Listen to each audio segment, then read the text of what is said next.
Craig Wakeling here with you, one of the presenters of UCB. Thanks so much for joining us. Now, the next band that we're interviewing have gained so many fans through their fantastic albums over the years. Ladies and gentlemen, Newworldson. Hi. How are you? Great to be here. Welcome. And it was touch and go, wasn't it? There was issues on the M25. Yep, we got to enjoy a little bit of regular driving conditions on the M25, I guess. We've been broken in. We have to apologise to every person that flies in, we Brits, because literally it is the biggest car park in the world. Wow. Well, some of us were just in China.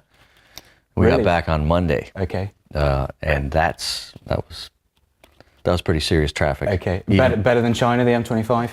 Oh, M25 was nothing. Oh, thank the Lord. Oh, there you go. I'm talking about city streets that were 12 lanes wide.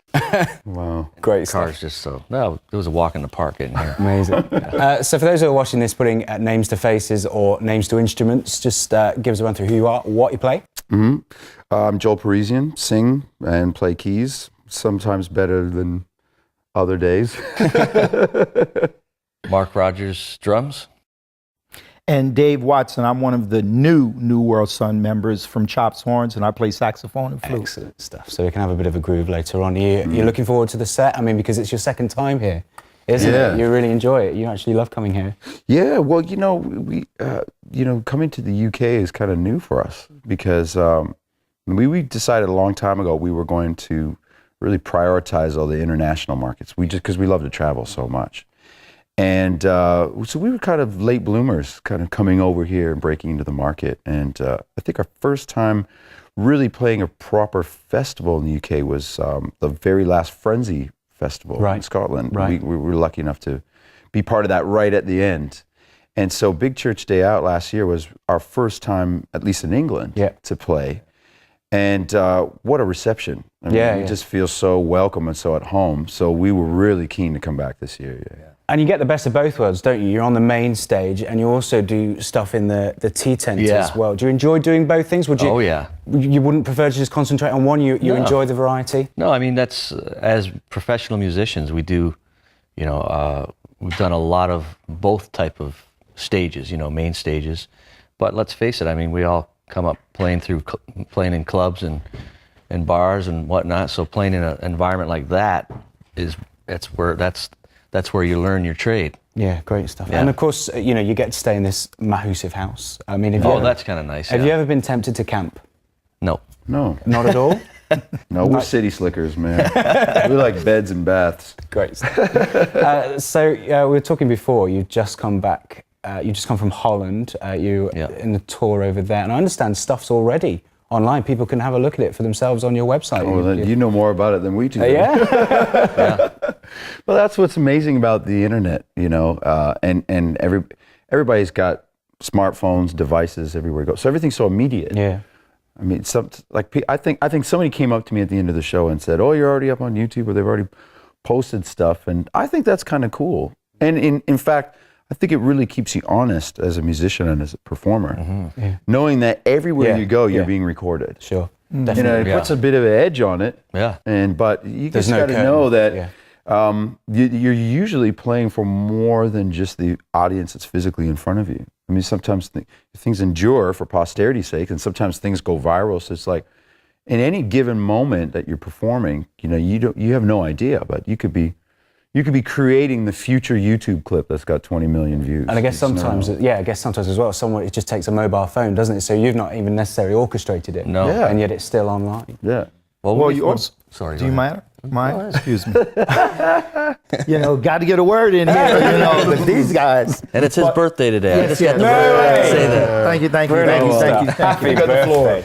Yes, thanks. Well, there are some bands that are studio bands, that they home their sound in the studio, and that is their scene. But I think all of us come from a live background, playing live, and being involved in small stages and clubs, as Mark mentioned.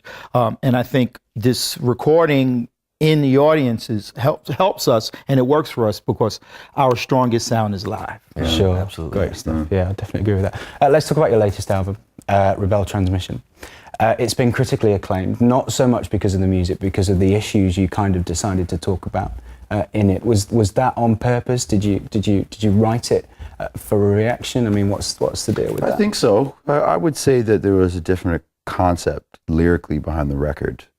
Like the idea of rebel transmission, I think it was hard for some people to digest because at first, almost sounds like the title that a hard rock band would use or something. Yeah. But when I explain the heart behind the lyrics, the concept of the album, people get it. And I mean, I think in a modern world, you know, in a media culture that celebrates the individual, that promotes consumerism. This is all about me, me, me, me, me. That's the noise that people are surrounded with all the time. To actively ally ourselves with Christian radio and Christian media around the world, and to put that message out there is in a way kind of countercultural. It's sort of subversive in 2013. Yeah. To sort of say, I have the floor, I have a microphone. What do I have to say? Well, I'm going to talk about God. I'm going to talk about grace. I'm going to talk about salvation, redemption. And there's something, just like I say, in the postmodern world, that's actually kind of subversive. That's more rebellious than getting out there and talking about sexuality, like I say, the celebration of the individual, boasting. Yeah. That's boring. That's all you hear now in popular music. And just how people are so immune to violence and just the crassness of culture. You know, and I'm not a prude, but I'm just saying, like, when you got the opportunity, you have the audience to step out there and actually share a message that's life affirming, is actually the complete opposite of what people expect when you have the spotlight. Yeah. And so I know, and we all know, that the music is very powerful. And so we feel really blessed to have the support of Christian radio around the world. And so Rebel Transmission is kind of a nod to Christian media to say, hey, you know what? We believe in what you're doing. We share one ministry. That's great stuff. I guess that kind of half answers my next question. We put it out there on Twitter. What question would you like asking? So Trisha's been in touch on Twitter. So if you wouldn't mind just saying hi, Trisha.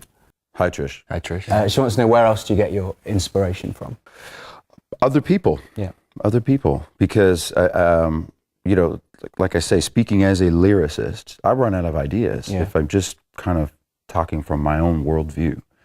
But we meet people all around the world. I mean, we meet people all the time. They're always sharing their testimonies, whether they know it or not. Yeah. It's just sharing with us and getting to know. And sometimes all it takes is to be something that somebody says that really kind of sticks, and I file it away, and that becomes a seed for a song. So I think I would hope that people are encouraged to know that we mine a lot of our ideas from their testimonies and their life experiences as well. And talking to fans and connecting with fans as well. That's our favorite thing to do. Yeah. Cool, excellent. Well, before we go, quick fire questions. You don't know what they are. I love that. You have A or B. Okay. Which one do you want? B. You want Okay. B. Okay. Feel free to shout out if an answer comes to you. If you could be a children's character, who would you be? A children's character? Yeah. Wow. I would probably be the Count from Sesame Street. Very good. Who musically inspired you to get started? My dad. Did he play? He played saxophone. Brass as well. Great stuff. And who would you want to play you in an autobiographical film? Johnny Depp. Nice. Nice. Be good. Very versatile. Very good. What's your favourite Bible verse at the moment? Because we go through phases, don't we? We do What's go through encouraging you at the phases. moment? Matthew 5:14. You know, I think we should all be that city on a hill that cannot be hidden.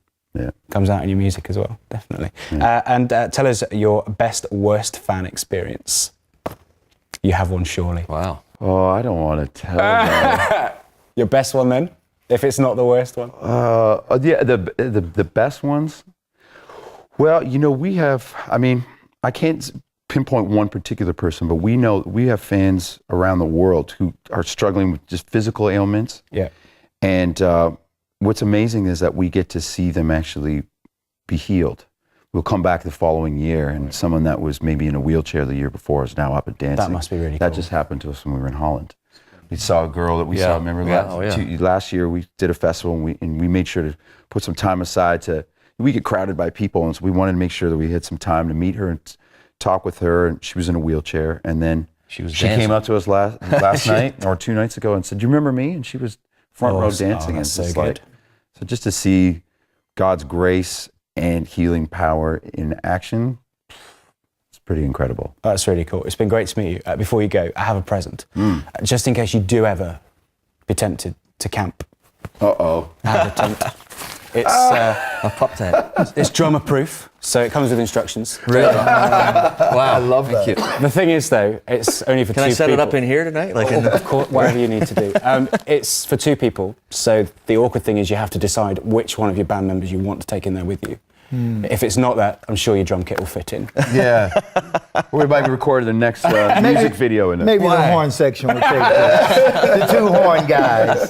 Absolute pleasure, guys. Enjoy your day. Cheers. It's Thank you. fantastic that you're here, and I'm sure the crowd are going to go wild. You so much for having Thanks, us. guys. Thank you. Thank you.